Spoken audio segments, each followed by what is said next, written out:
President Trump's so-called big, beautiful bill, now on the floor of the Senate, is the most dangerous piece of legislation in the modern history of our country.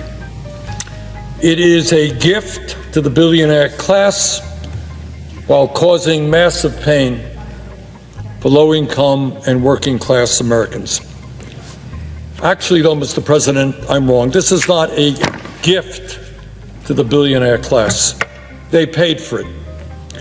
This bill is an absolute reflection of a corrupt campaign finance system which allows billionaires to buy elections. And when billionaires spend hundreds and hundreds of millions of dollars trying to elect a president or a senator or a member of Congress, they're not making that investment just for the fun of it. They want something in return, and this legislation, big time, is what they are getting in return. So what is in this bill that they invested in? Well, if you are in the top 1%, you and the class you represent will receive a $975 billion tax break.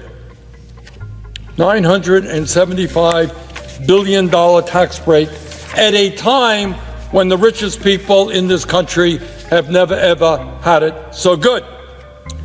Further, this is really quite unbelievable.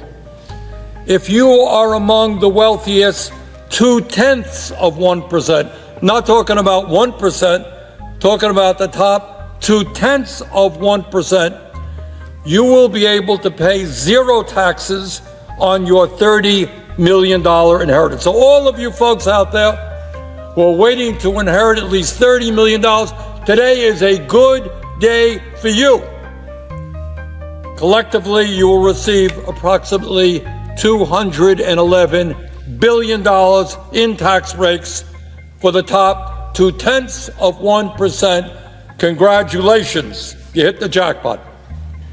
If you are a large corporation and you want to throw workers out on the street and replace them with artificial intelligence, or maybe you want to shift your profits to the Cayman Islands or other tax havens, you are going to get a $918 billion tax break. Congratulations to the CEOs of large, profitable corporations. But while the rich and large corporations make out like bandits in this bill, what does it do for low-income and working families? Well, let me say a few words on that. If you are concerned about health care, which I suspect that everybody in the world is, this bill throws over 16 million people off the health insurance they have, according to the Congressional Budget Office, by cutting Medicaid and the Affordable Care Act by over $1.1 trillion. In other words, the top 1% getting a $975 billion tax break, and that is coming directly by throwing 16 million people off of the health insurance they have. This bill, for the first time, forces millions of Medicaid recipients who make as little as $16,000 a year to pay a $35 copayment every time they visit a doctor's office. So what is the impact of all of that? You throw 16 million people off health care, you force people who don't have any money pay a $35 copayment. So what's the impact of it? Well, this is not my view. This is what the Yale School of Public Health and the University of Pennsylvania determined based on a study that they did. And this is the result. And it is almost so horrific, so grotesque, that it is difficult to speak about. But they estimate that if this bill goes through with all of these cuts in health care, if 16 million people are thrown off of the insurance they have, over 50,000 Americans will die unnecessarily every year. 3,000 Americans will die unnecessarily in order to give tax breaks to billionaires who don't need them. In other words, this bill is literally a death sentence for low-income and working-class people. Further, if this legislation is enacted, rural hospitals all over the country, and I come from one of the most rural states in America, rural hospitals are already struggling. But when you make massive cuts to Medicaid, many of them are going to shut down or not be able to provide the level of services they do today. In other words, this bill would be a disaster for rural America. It would also make massive cuts to community health centers and nursing homes who are very heavily dependent upon Medicaid funding. Bottom line is that this legislation is the most significant attack on the health care needs of the American people in our country's history. We already have, as everybody knows, a healthcare system which is broken, which is dysfunctional, and instead of addressing it, instead of doing what every other major country on earth does, guarantee healthcare to all people, we are throwing 16 million people off the health insurance that they have. But it's not just healthcare. The future of America rests with our children.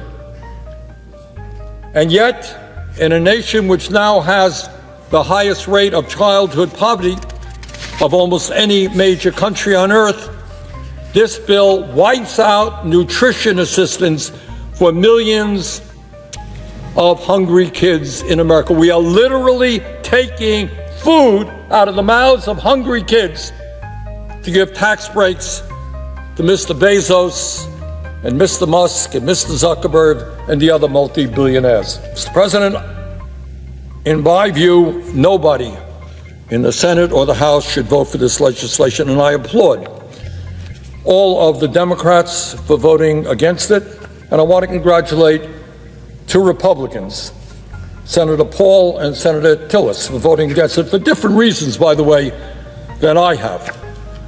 But I do find it interesting, and it does tell us where we are as a nation today, that when one of those senators, Senator Tillis, voted against it because he thought it was not a good bill for the people of his home state, North Carolina, suddenly the President of the United States went after him in a very, very vicious way. And today he announced that he will not be seeking re-election.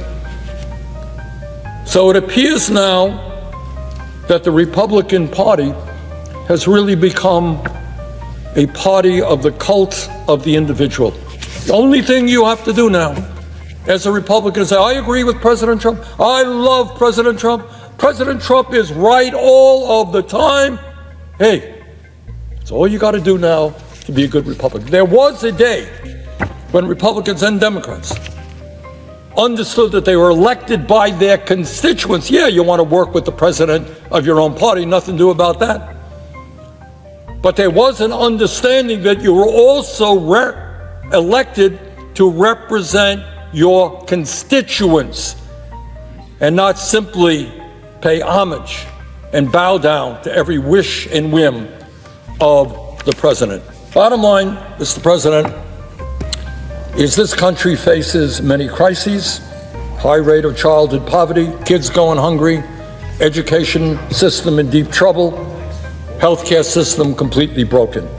And in virtually every single area, this bill takes us in precisely the wrong direction.